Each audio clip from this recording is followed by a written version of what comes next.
Elio. Oui. Mathieu. Oui. Non, non. Léo. Oui. Claude. Oui. Alissa. Absent. Équipe 1, Elliot. Oui. Leïla. Qu'est-ce que vous observez? Jasmine. En fait, je reviens à ce qu'elle a dit Leïla par rapport au jeu et au fond. Donc déjà, on retrouve la même position, mais ça fait partie des caractéristiques, des petits points qu'on peut relever de cette peinture. Mais pourquoi, Marion? Parce que c'est le même peintre qui a fait les peintures. Et qui est ce peintre? Léo. L'idée que je me fais d'une classe, c'est un environnement où les élèves puissent apprendre sereinement et en sécurité. Bah, là, c'est parce qu'elle est... Oui, premièrement, elle est peinte de côté.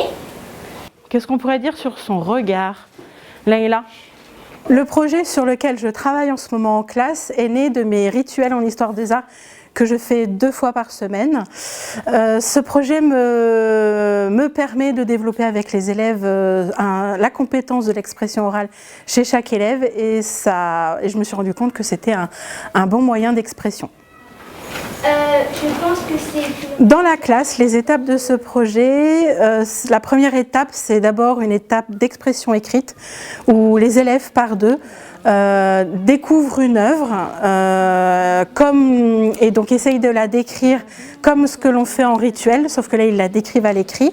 Donc du coup ils décrivent qu'est-ce que c'est, est-ce que c'est une peinture ou alors une sculpture, les couleurs utilisées, qu'est-ce qu'ils voient. Et après je leur donne une petite fiche descriptive qui raconte un peu l'histoire de l'œuvre et donc ils doivent s'en inspirer pour continuer leur description de l'œuvre. Elle a été conçue par Léonard de Vinci. Ensuite, deuxième étape, c'est l'étape d'entraînement où ils s'entraînent à dire à l'oral, à lire leur texte par deux. Donc ils se partagent leur texte et puis ils s'entraînent. Plutôt vers le centre de la peinture. L'œuvre s'appelle Madolita.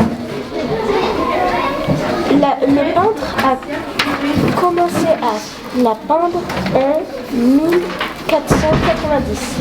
Cette œuvre était destinée... cette œuvre a été commandée par un prince. Et troisième étape, c'est l'enregistrement. Donc je les enregistre avec mon téléphone. La lumière est plutôt vers le centre de la peinture.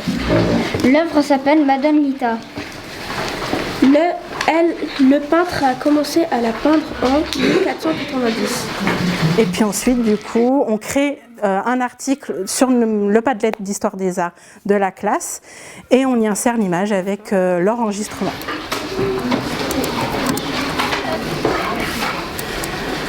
Et du coup, après, j'aurai plus qu'à insérer l'audio de votre enregistrement.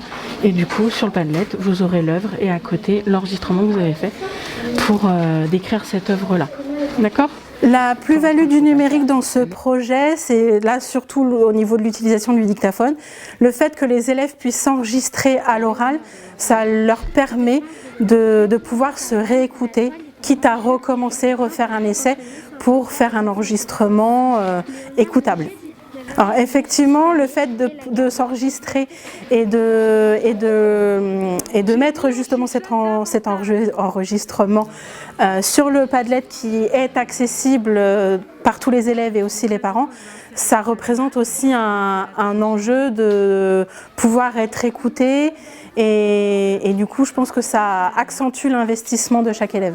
Réalisé de 1495 à 1498 pour le réfectoire du couvent dominicain de Santa Maria del Grazi à Milan. De la Buen Fresco qui consistait à appliquer directement les pigments sur l'enduit encore frais, ce qui assurait une excellente conservation à l'œuvre. Alors on va écouter. Pour moi, je me fais l'idée d'une enseignante et je pense l'être, plutôt une enseignante à l'écoute de ses élèves et surtout qui essaye de prendre en compte vraiment les besoins et les différences de chacun de ses élèves, même si parfois c'est très compliqué.